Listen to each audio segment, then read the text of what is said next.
All right, my YouTube family, welcome back to the Gaming Brigade. And first and foremost, my fellow agents, I want to wish all of you out there a very happy Thanksgiving if you celebrate this holiday. I hope you're surrounded by loved ones, pets, family, friends, whatever it may be. Now, I wanted to bring you a quick recap of the live stream that they just did on Twitch. I know a lot of you out there use YouTube as your primary source of information for all things Division, so I did want to bring you this really quick. You can also see on screen that as of this morning, the weapon, the Lexington, is now in the game. Now, all you need to do to claim it is just log in. It will immediately be put into your inventory. And trust me when I say I will be bringing you a ton of builds around this weapon. Now, at this point, we're going to cut to the live stream recap. I just chopped it up a little bit to save you some time. Hope you enjoy it. As always, I want to take a moment and thank you all for your incredible support of this channel. Please let me know of any questions you have I did not address. Thank you all so much for the privilege of your time. And as I mentioned at the end of every one of these, take care of yourselves, be kind to each other, and we'll talk to you soon. Thanks again, everyone. We've been looking at the feedback. We've got a lot of feedback with PTS, and now that Seasons 2.0 is out, it's good that it's out because now we get to actually work with concrete feedback and data. So we know what we can see what works, what doesn't, what you enjoy, what you enjoy less. So it makes our job much easier now to actually figure out how do we make it better. So with that, there's a bunch of things we're looking at, and I want to mention some of them here on some of the things we want to change. And just bear in mind that none of that is timed somewhere. So don't expect those changes to come in the near future. I don't know yet. I cannot promise that all of them will be here by the next update, but at least so you know what are the kind of things we're looking at to improve Seasons 2.0. I think first I'm going to start with some of the changes we're going to bring this season in the upcoming patches.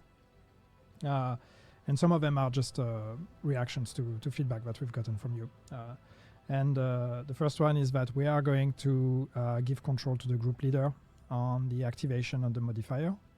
So as you know now, it's a bit of a mess. I think we've talked about it already in the past.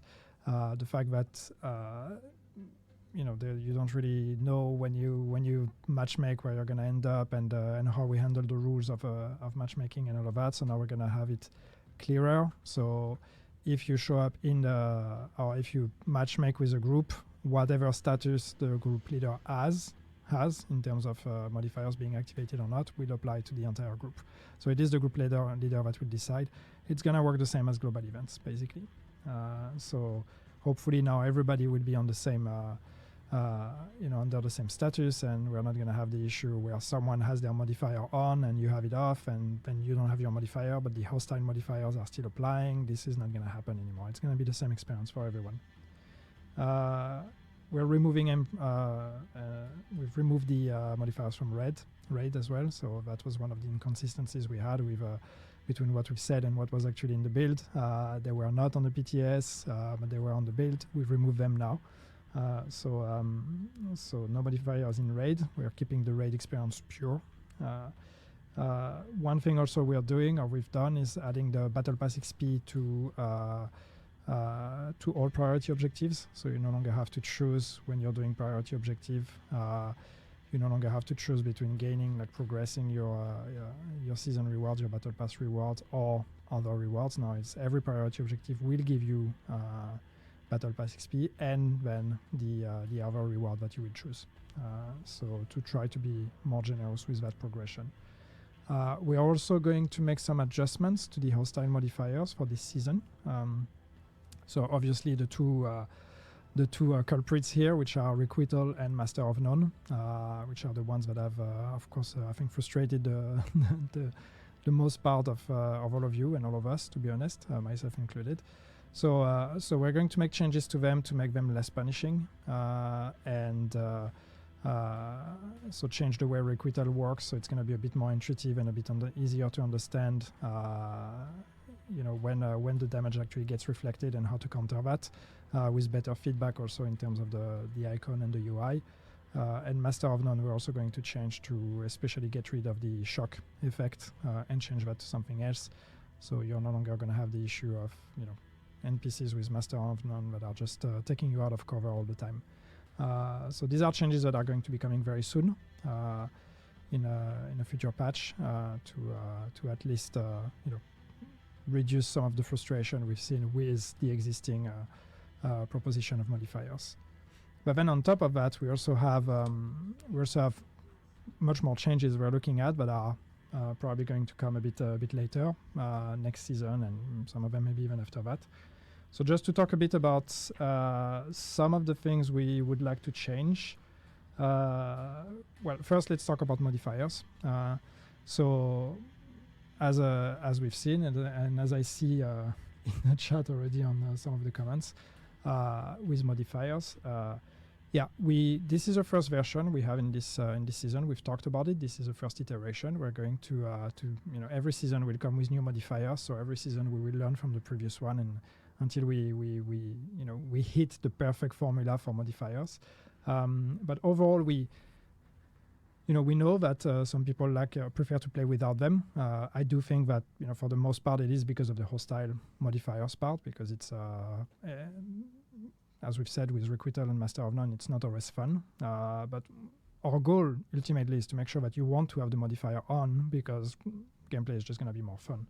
And there's a few things we're going to do with that. First, we have, I'm not going to go in details here, but we've taken that into account in designing the next modifier for the next season. So I think that one is going to be pretty cool. We are streamlining and simplifying the hostile modifiers for the next season as well. So it's going to be something that's a bit more simple and less punishing.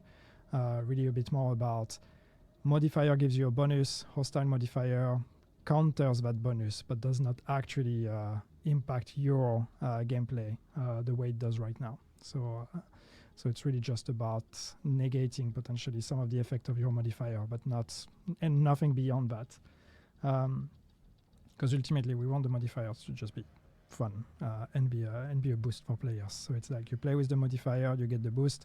The hostile can potentially counter some of that, but it's never going to make you weaker than what you would be without the modifier. We are looking at, and that's been one of the requests as well, we are looking at adding a bonus when you play with the modifier active.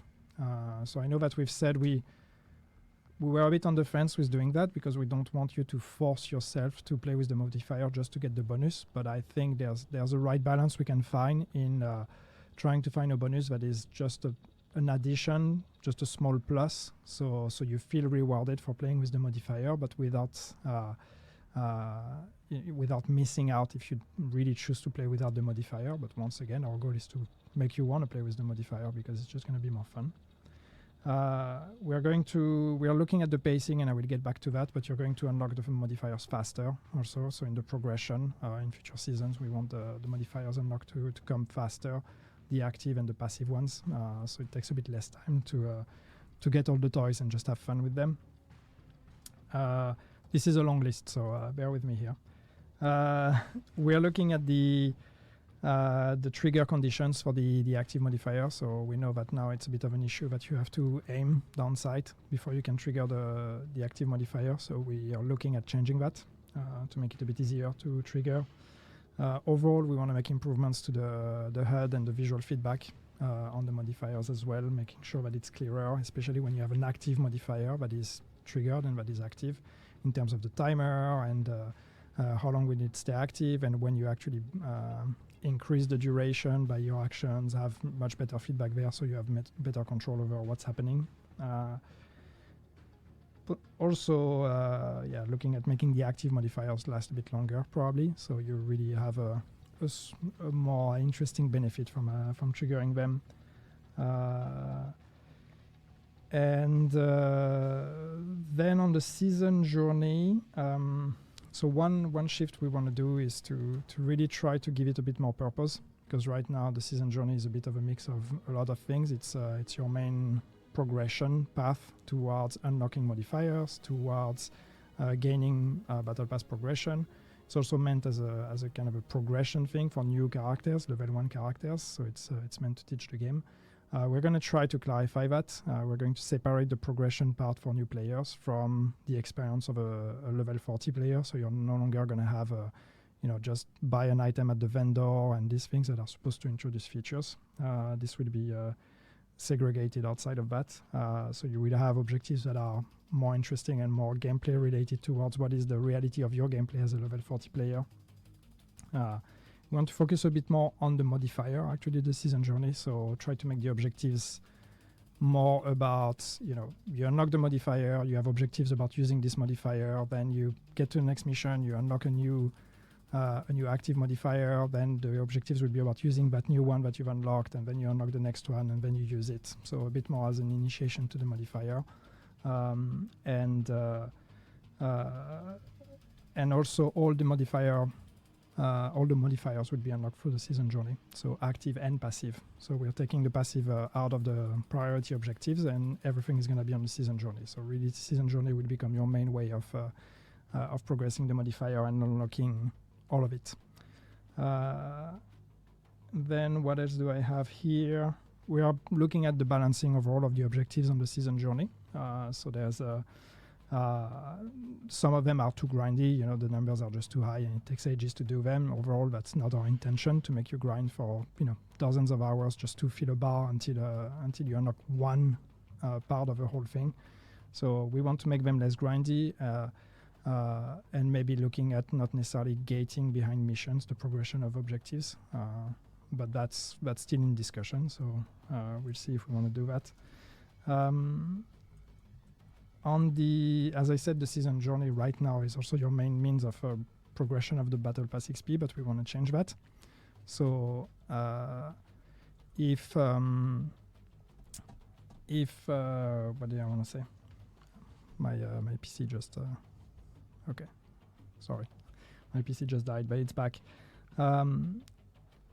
When it comes to Battle Pass progression, so as we said, we've given more Battle Pass progression or Battle Pass XP on the priority objectives, but we are actually also looking at adding more granularity there. So we're going to be adding Battle Pass progression, Battle Pass XP on more sources. Basically, pretty much going to look at all the activities in the game and go back more to the way it was in the old season format, where you can play what you want and you will get progression.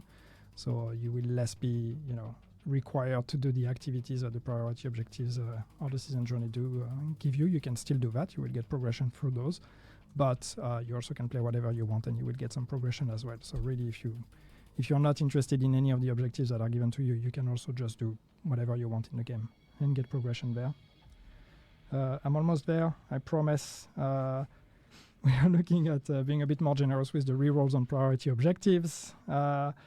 We are going to have a pass on all the activities that are available in priority objectives to remove the ones that are too rare, especially in the open world. So, the Warhound convoys, elite resource convoys, and those that spawn on a rarer occasion. So when you have a priority objective that is about that and none of them are on the map, it's not fun. So we might just remove them.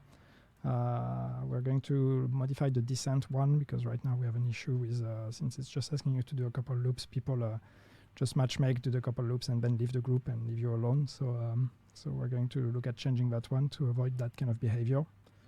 What else do I have? No, that's actually the end of my list. Thank you. Great. These great are some of the things. There was actually a really good question in the chat while you were reciting all the upcoming changes. Not really a question, more of a suggestion. Would it be possible for the modifiers to be saved and be enabled once you log back in? Because right now you need to equip them again. Oh yeah, no, that's a good point. That's something we need to look at. I am not prepared on that one. I don't know if we have it already fixed or not, but that's something we need to fix. Yeah, I mean, it was just a good suggestion from the chat regarding all that. But also another thing to mention on the site is that we'll definitely answer all the questions, most likely in the end, of course, if we see anything, because this setup allows us to read the chat. We'll try to answer them. But since, and I understand that people started spamming the giveaway command, you only need to enter it once.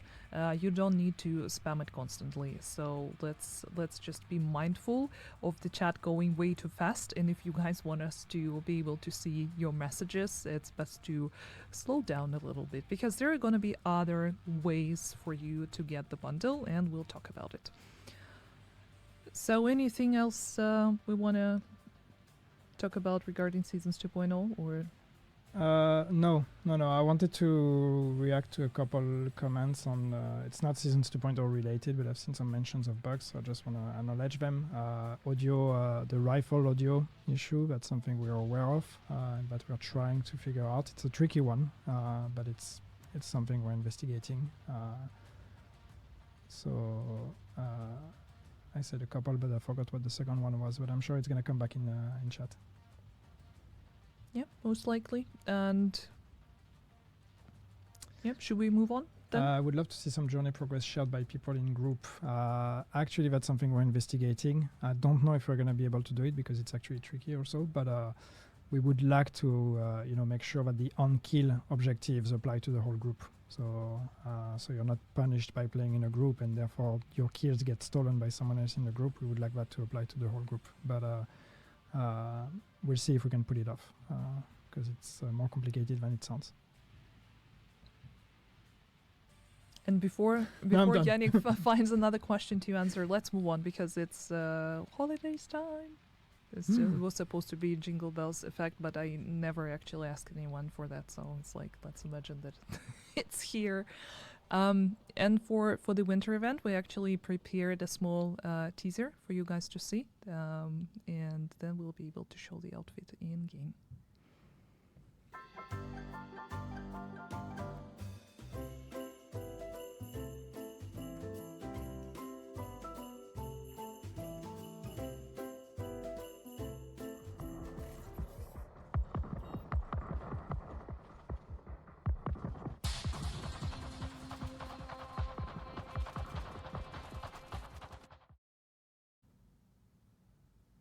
Yeah, here it is. So the event itself is going to start on December 10th. So there's just a little bit of time left. It's not going to be a very long one. Those of you who played the last year's winter event know that it usually consists of a project with a few objectives, and here you can see a calendar. What's important to know about this specific one is that going to feature 2 tracks, easy track and a hard track, and both tracks will feature different set of rewards. So the outfit, it's called Rudy outfit, because Rudolph, I think it's quite obvious. It's going to be part obtainable through the easy track. The knee pads that you saw in the end of the video with the snow VFX, available through both tracks, easy and hard. And hard track also going to feature extra XP, named caches, optimization caches, recalibration caches, and some exotic components. And the main idea behind this specific winter event is all that the missions designed around time trials, and you will be given a time objective to complete each specific mission. And if you manage to complete it before the time runs out, you're going to be granted the reward automatically. So also if you want to show the outfit now, because there is a lot of things for me to talk about. I can show it, but I just wanted to mention, to talk about the time trials quickly, because that's something we said we wanted to bring back. So as you know, with Seasons 2.0, we did not bring back the leagues because it didn't really fit with this format. But we said we like the idea of time trials, so that's something we've done with the winter event. Now we are going to start seeing projects that the objectives are actually time trials. So it's going to be complete that mission under that time. So it's cool. It's going to be a new type of project and a new type of objective. So I'm glad we got it to work. I don't know what you want me to do. This is just this is the outfit in action. Just move around. I don't know. Do some jumping jacks. Another thing that I wanted to. It was a joke, but it's nice to see it in action. So another thing, you don't need to choose only one reward track. You can complete both and collect all the rewards. So that's one of the good opportunities to busy yourself while we all wait for the actual winter holidays to start. And the new knee pads, the snow machine knee pads, are going to be available through the track. Both tracks actually going to feature it, and once you obtain it through the track, you can the hoarder, the loot goblin, gonna drop it as well. But yeah, that's pretty much how it is for almost every event. And you can also expect other seasonal exclusive items to drop with the hoarder. And as usual, he and other NPCs going to be wearing nice Santa hats. And the items from previous events are going to be from winter, summer, and even the mooncake. So if you miss those, it's your chance to get those. Yeah, it's actually pretty much it. But like before the live stream, Yannick and I were debating about the horns on the mask that Rudy features, because I find it very cute. Only die I would look at horns and think it's cute. But it is cute, especially with this small reindeer nose. Well, someone said we could at least make the nose glow, which it's true. It's not glowing. I mean, it's shiny. It's like a small Christmas ornament in a way. But it also reminds me of the Krampus. And I know that's also something that we wanted to do for a long time. Like, we don't have a Krampus outfit, but maybe that would inspire Pali to finally do something. To finally do something. No, but this one is actually very cute. I love it. And yeah, once again, event starts on December 10th and gonna last up until December 26th. So there is plenty of time to complete all the objectives. And objectives is usually gonna be unlocked in order. So all of them become available daily, but you can you need to finish the previous one for you to be able to move to the next one. But and of course, in the end of the event, there is gonna be a few days extra time for you to catch up. So you do not necessarily need to start playing on 10th. You can do that later, but just be sure to finish everything by 26. People asking if we fix the loot goblin and if they will be able to get the harvest. I mean, yeah, the harvest is in the loot pool, so you should be able to get it from the loot goblin as well. As usual, it's going to have a chance to drop any of the old items from past events as well. So you should be able to get it there. Yeah, as I mentioned, winter, summer, and mooncake, all of them going to be there. So if you were not playing Division last year during the winter event, this is also your chance to get the cute Tommy backpack that we had last year. Yeah, I know that there's been a lot of questions in chat, not related, but I'll address it on global events in Division 1. Unfortunately, we don't have any groundbreaking news here. There's been no breakthrough on our investigation, so we still are not able to bring them back. But not giving up hope that we will manage to do it. But it's unfortunately we don't have any news in that on that front today. Yeah, but still on the list, it's still a big priority, especially now that we have the rewards in both Division 1 and Division 2. So sneakily, this was also Lexington gameplay, by the way. I was using the Lexington weapon. So that's is that a segue into the veteran? I mean, I wanted to talk about friend referral first, but yeah, okay. we can actually keep the gameplay going. As for the friend referral, there is not a lot of new things to mention. Just a reminder for those of you who may have missed this information. Oh, that's a cute raccoon. It's been such a long time since I saw a raccoon. Sorry. Sorry, I missed it. Maybe I would just have killed went it under otherwise just to make you react. Like, try. I need to drink I some water. I don't to usually calm shoot myself. at wildlife in the game, but just to trigger die, I might have done it. So see, this is. Oh my god, I'm already triggered. But coming back to the friend referral and trying to be nice and helpful here, you know, being an animal lover and whatnot. If you missed that the friend referral has been updated, it's actually a completely revamped system now. You can get Insurgent uniform and Insurgent backpack as a veteran player, as the one who invites the new recruits. And if you're a new recruit, there is also a perfect opportunity for you to get the Stinger, Hunter outfit, LMG, and the backpack trophy. That is the reward that used to be available through the previous iteration of the friend referral, but now we kind of bringing it back with a twist. So make sure to invite a person, play with them for 2 hours, and those nice outfits are yours.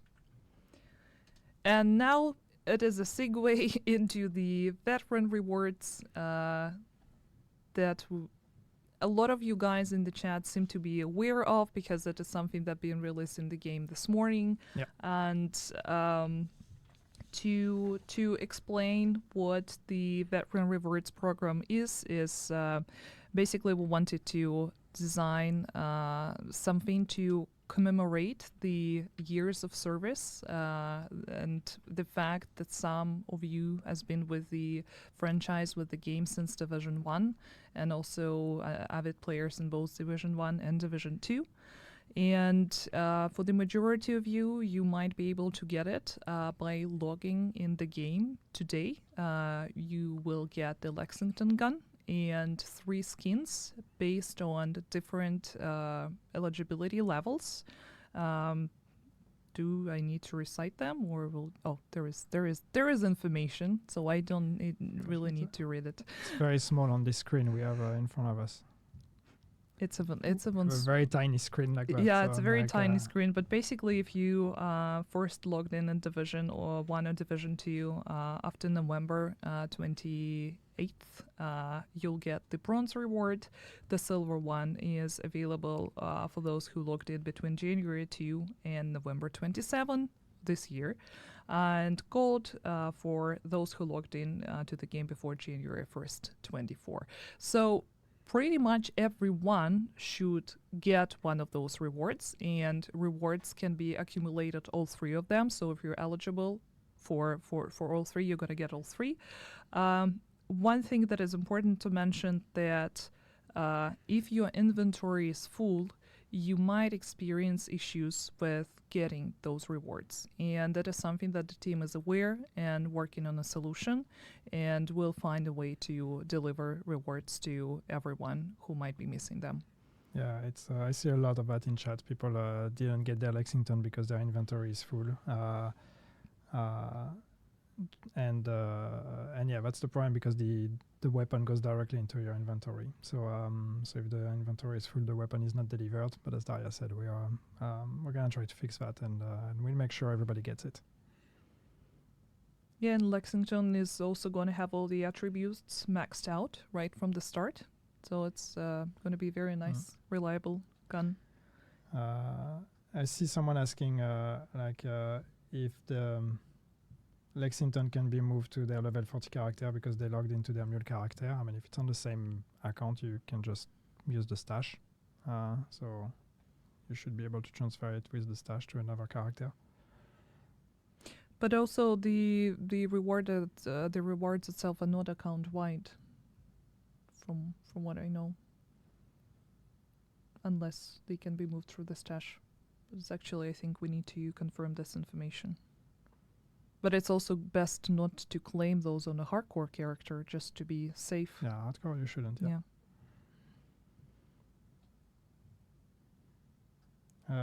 Any plan to increase stash size? I'm going into Q&A mode. We've talked about it. We are looking at it. We have some ideas. I don't know if you maybe want to show the skin and inspect it closer.